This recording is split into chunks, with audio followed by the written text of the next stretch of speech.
Hello दोस्तों, नमस्कार।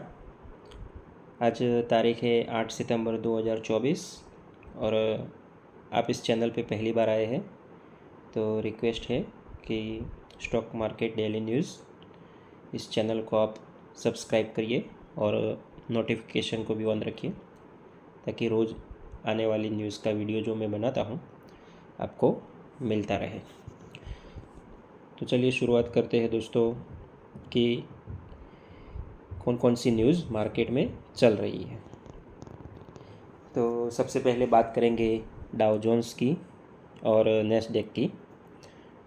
तो शुक्रवार को काफ़ी गिरावट देखी गई है, तकरीबन 1% की, और नैस्डैक में 2.5% तक की गिरावट है। ये नैस्डैक में गिरावट ज़्यादा है दोस्तों, जिसका हमारी आईटी कंपनियों पर भी काफ़ी प्रभाव पड़ सकता है। मार्केट का माहौल क्या कहलाता है दोस्तों? मार्केट ऑल टाइम पॉजिटिव से इतना ज़्यादा नहीं गिरा है दोस्तों, लेकिन अभी जो 2 दिन से माहौल बना है, हम टॉप पे टिक नहीं पा रहे हैं। वहाँ से प्रॉफिट बुकिंग आ जाती है या रनिंग करेक्शन कहिए, वही चल रहा है। उससे ज़्यादा कोई पैनिक करने की ज़रूरत नहीं है।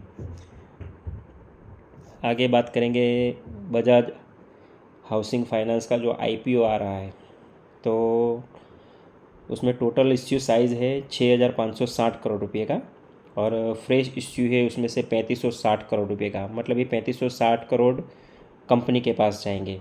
और जो OFS है 3,000 करोड़ का, ये OFS का मतलब होता है दोस्तों, ये 3,000 रुपये कंपनी के जो प्रमोटर है अभी उनको मिलेंगे, वो अपना माल बेच रहे हैं। आईपीओ ओपन होगा 9 तारीख को और 11 तारीख को क्लोज़ हो जाएगा।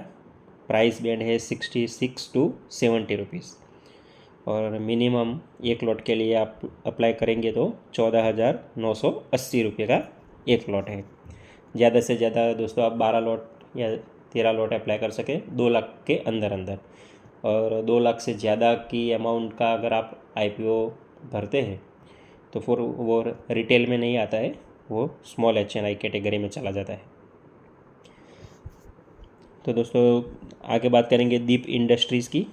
तो company wins order worth rupees 1,402 CR rupees, मतलब 1,402 करोड़ रुपए का दीप इंडस्ट्रीज़ को ऑर्डर मिला है। कंपनी की मार्केट कैप है 2,542 करोड़ रुपये। ये काफ़ी अच्छी बात है दोस्तों, मार्केट कैप कम है और इतना बड़ा ऑर्डर मिला है कंपनी को, ये बहुत बढ़िया बात है। आगे बात करेंगे मैरिको की।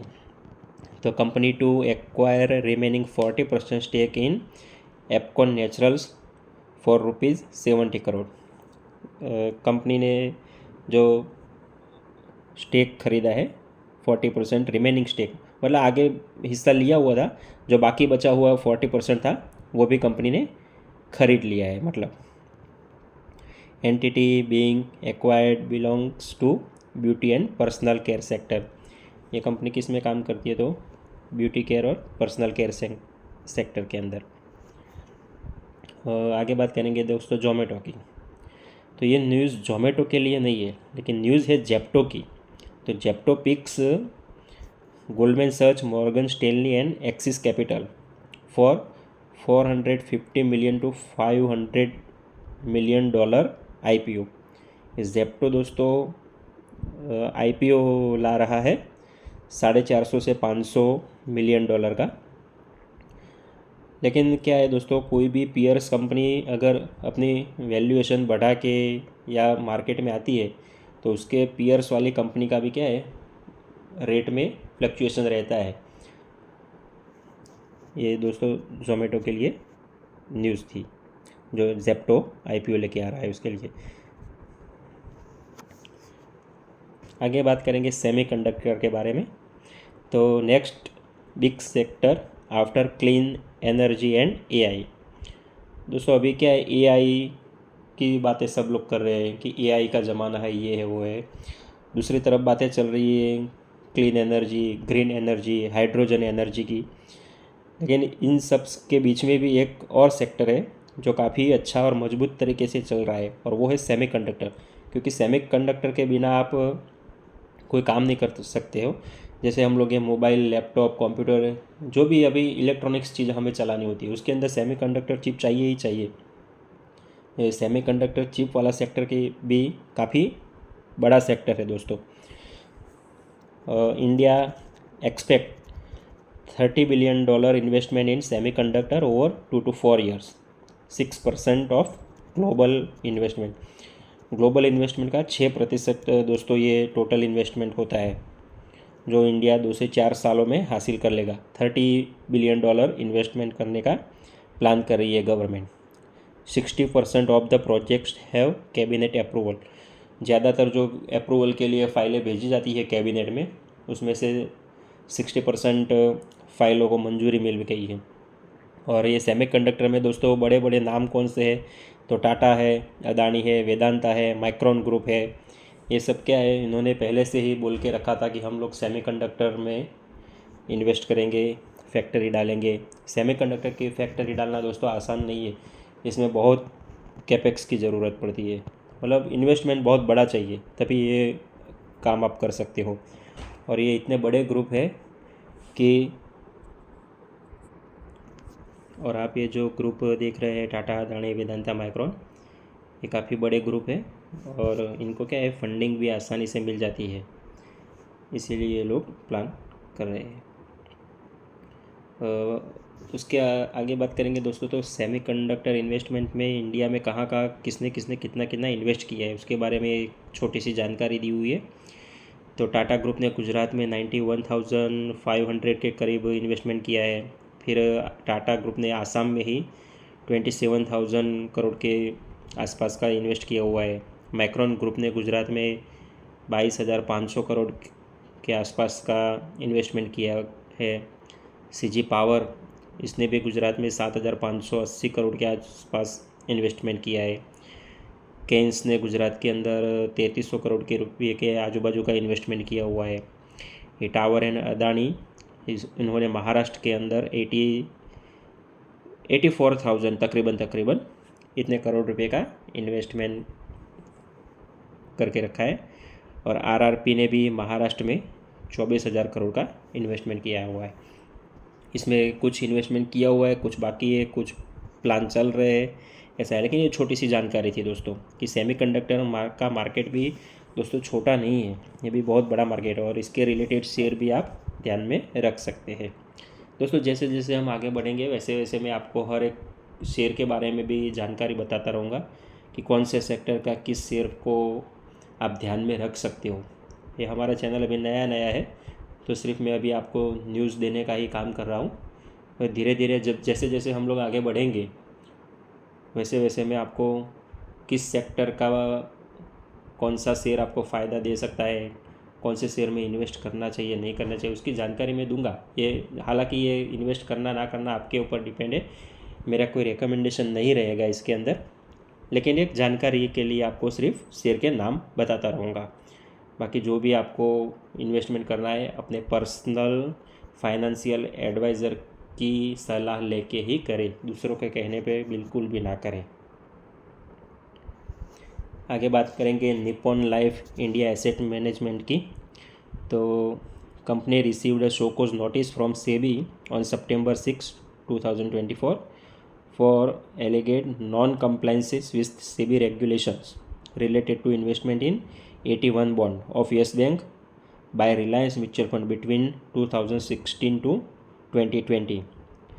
मतलब दोस्तों निप्पॉन इंडिया जो AMC वाली कंपनी है उसको शो कॉज नोटिस जारी हुआ है सेबी की तरफ से, जिसमें वो बताया गया है कि जो यस बैंक के AT1 बॉन्ड की जो जानकारी दी थी उसके बारे में खुलकर बताया नहीं गया है, उसके ऊपर इन्वेस्टिगेशन के रूप में वो सफाई मांगी है। The notice also involves certain individual वो हेल्ड की पोजीशन एट द टाइम। उस टाइम पे जो लोग काम कर रहे थे उनको भी पर्सनल भी नोटिस मिला है, ऐसा नहीं कि सिर्फ कंपनी को नोटिस मिला हुआ है। उस टाइम को जो भी मैनेजमेंट में थे उनको भी ये शोकॉज नोटिस जारी हुआ है, सेबी ने जवाब मांगा है इसके ऊपर। साटिन केयर नेटवर्क लिमिटेड, तो साटिन केयर की बात करेंगे तो board meeting on September 11 to consider the fund raise करने के लिए साटिन केयर ने बोर्ड मीटिंग रखी है 11 सितंबर को। Proposal by way of issuance of listed secured non convertible bonds on private placement basis. ये दोस्तों फंड जुटाने के अलग अलग तरीके हैं, जिसमें आप convertible bond, non convertible bond, secure bond, listed entity, अलग अलग तरीके से आप फंड जुटाते हैं। ये फंड जुटाने के लिए बोर्ड मीटिंग बुलाई है। उससे आगे हम बात करेंगे ओरिएंटल रेन इंफ्रा की। तो company wins order worth ₹9.4 crore. Company ने ऑर्डर जीता है दोस्तों, लगभग 9.5 करोड़ रुपए का। इसके बारे में जानकारी दी हुई है। आगे बात करेंगे अमी ऑर्गेनिक्स की।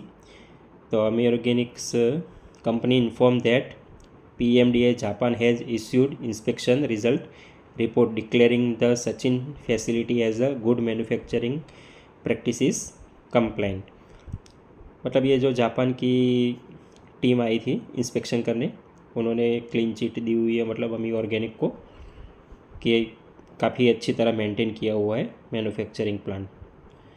ये छोटी कंपनियों के लिए देखो दोस्तों, ये फार्मा कंपनियां जो भी रहती है उसमें कोई ना कोई फॉरेन से टीम इंस्पेक्शन करने के लिए आती ही रहती है।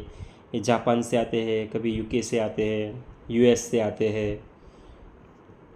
तभी आप उन लोग वहाँ आपका प्लांट देखेंगे, किस तरह से आप बना रहे हैं, क्या ये क्लीनिंग रखते हैं, ये सब देख के आपको अप्रूवल देते हैं। उसके बाद में ही आप अपनी दवाई वहाँ बेच सकते हो। उससे आगे हम बात करेंगे तो two wheeler and tractor segment to lead India's auto growth with 14% and 10% CAGR, ऐसा जेफरीज का कहना है। देखो दोस्तों, ये जेफरीज का कहना है कि to wheeler and tractor segment lead करेगा इंडिया को, लेकिन ऐसा नहीं होता है दोस्तों। देखो, ट्रैक्टर और two wheeler, passenger vehicle, commercial vehicle, auto sector में सबका योगदान रहता है, लेकिन ये लीड करने की जो बात कर रहे हैं, ये आप इनके ऊपर भरोसा रख सकते हो, नहीं रख सकते हो, वो आपकी अपनी अपनी चॉइस है। आगे बात करेंगे तो अदानी पावर की। तो complete acquisition Lanco Amarkantak Power via IBC। ये लैंडको अमरकंटक करके जो कंपनी थी, उनको अदानी पावर ने IBC तहत के अंदर खरीद लिया है दोस्तों। ये छोटी सी जानकारी थी आपके लिए। आगे बात करेंगे ब्रिटानिया इंडस्ट्रीज़ की। तो increase capacity of Maharashtra plant by 36% to 2.24 lakh ton per annum. Britannia ने अपने जो महाराष्ट्र में प्लान था उसका कैपेसिटी बढ़ा दिया है। ब्रिटानिया मोस्ट ऑफली दोस्तों बिस्किट और ब्रेड बनाने का काम ज़्यादा करता है, सबसे ज़्यादा ब्रिटानिया की बिस्किट बनती है, तो उसने प्रोडक्शन बढ़ा दिया है 36% के करीब। वो प्लांट की कैपेसिटी हो गई है 2.24 लाख टन पर एनम।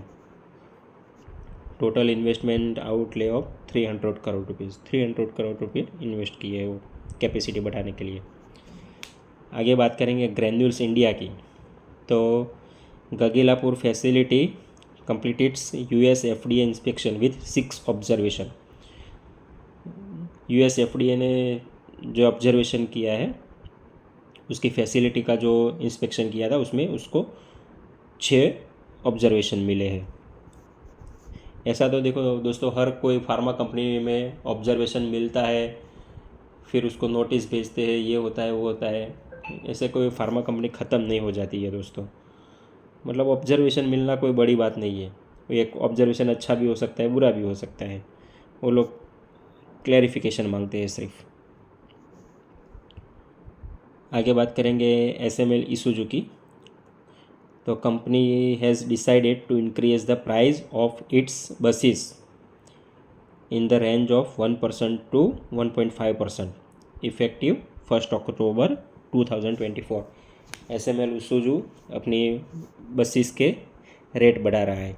कब से? तो 1 अक्टूबर से। नज़ारा टेक्नोलॉजी। तो नज़ारा technology has acquired 5,157 equity shares presenting 48.42% of the equity share capital of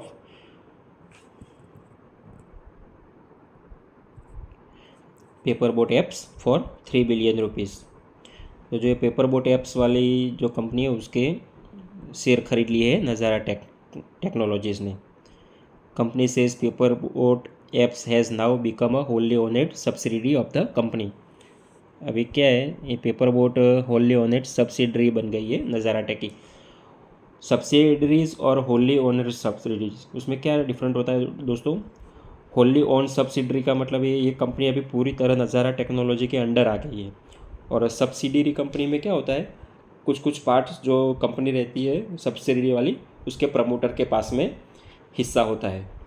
ये डिफरेंट होता है दोस्तों, होल्ली ओन सब्सिडरी और सब्सिडरीज कंपनी के अंदर। आगे बात करेंगे जैगल प्रीपेड की। तो company has entered into agreement with FCM travel solution private limited. Company ने एग्रीमेंट किया है FCM travel solution private limited के साथ partnership agreement to offer corporate travel service to Zaggle's corporate customer. तो दोस्तों इसी के साथ में जितने भी न्यूज़ थी सैटरडे की और संडे हाफ दिन तक की, वो सब हमने कवर कर लिए। बाकी की न्यूज़ के लिए हम कल फिर से मिलेंगे। वीडियो देखने के लिए धन्यवाद। और दोस्तों चैनल को सब्सक्राइब करना मत भूलिए। ऐसी रोज़ रोज़ जो भी न्यूज़ आती रहती है वो मैं आपके साथ में हर रोज़ शेयर करता रहूँगा। थैंक यू दोस्तों।